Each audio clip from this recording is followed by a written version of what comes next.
action. Welcome, sinners, to Plymouth Plantation, 1632. My name is William Bradford. I am the governor here. I'm entitled by law and by the Lord above to decide who is a saint and who is a sinner.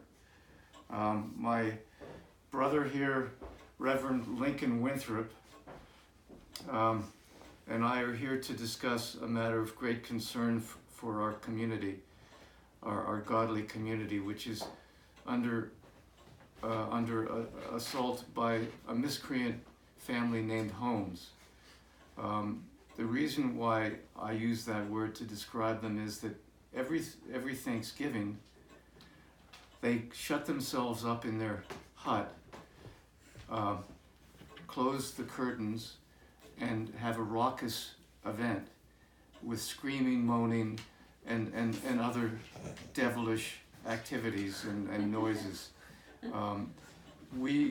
Reverend Winthrop and I have asked the community to report on the Holmeses' activities, and some people suggest that there's Scottish sorcery. The wife of our neighbor Hector Holmes is a Scottish woman born Helen Dunbar, a very, very feisty woman, and we suspect that there may be Scottish sorcery going on in the house. But we need to find out, and we've decided to summon Hector. We should also know that the community has been missing much of its sugar. Yes, our community has a very small supply of sugar that we reserve for the infirm and sickly. We only get our sugar from the Caribbean, and somehow our sugar supply has disappeared mysteriously, and we wonder if there's a connection between the Holmes shenanigans and the dwindling sugar supply. Hector, please come in.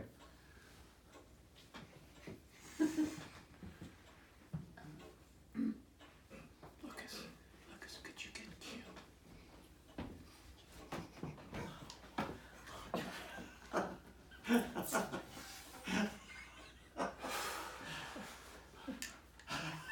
Okay. Hector, how can I help you,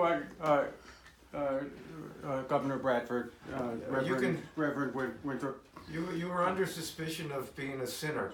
But the Holmes family, we are above repute. Well, please be seated, Mr. Holmes, and we'll make up our own minds about that. We have discovered that every Thanksgiving, you smell of tobacco. Oh no! You smell of we smell of tobacco, which of course is a friend of mine, Sherlock Holmes. First, we're going to ask Squaw Q. Squaw Q, could you please enter? Thank you, Squaw Q, for coming to us at a busy time of the year. Is it true, Squaw Q, that you have been providing tobacco to Hector Holmes?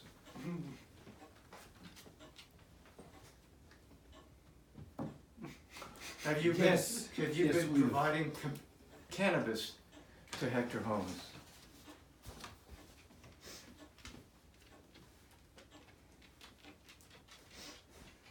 You can leave because you're not providing the answer desired. Hector,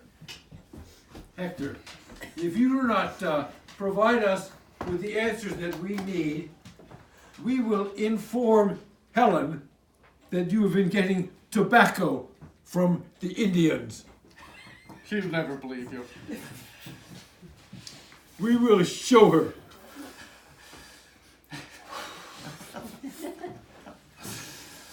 Helen, please come in. Please come in.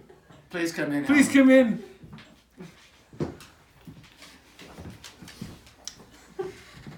Have you noticed a smell on your husband's face and body? Oh my. Yes. Is it indeed tobacco?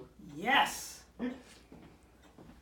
And since we're asking questions of the Holmes family, Helen, could you please explain where Plymouth's supply of sugar has been disappearing to, and whether it might have anything to do with the Thanksgiving sorcery that we hear at the Holmes cottage? We don't keep any special amount of sugar. Can you explain the sorcery and the wild moans and groans, the shaking of bags, No. the howling, No. weeping, gnashing of teeth? No. That's just regular enjoyment of an afternoon. And a smoke. Oh no. Hector. Hector. By the authority granted to me by the crown and by the Almighty, I hereby excommunicate you from the Plymouth Plantation and require you to move to a less saintly destination. And I inform you that as of now, you can be guaranteed that you will enter hell once your life ends. Duxbury may be as close to hell as you can get on earth. Oh, Helen, thanks a lot. You two can now fight it out in Duxbury, but you will no longer be allowed to live in Plymouth. Get thee hence!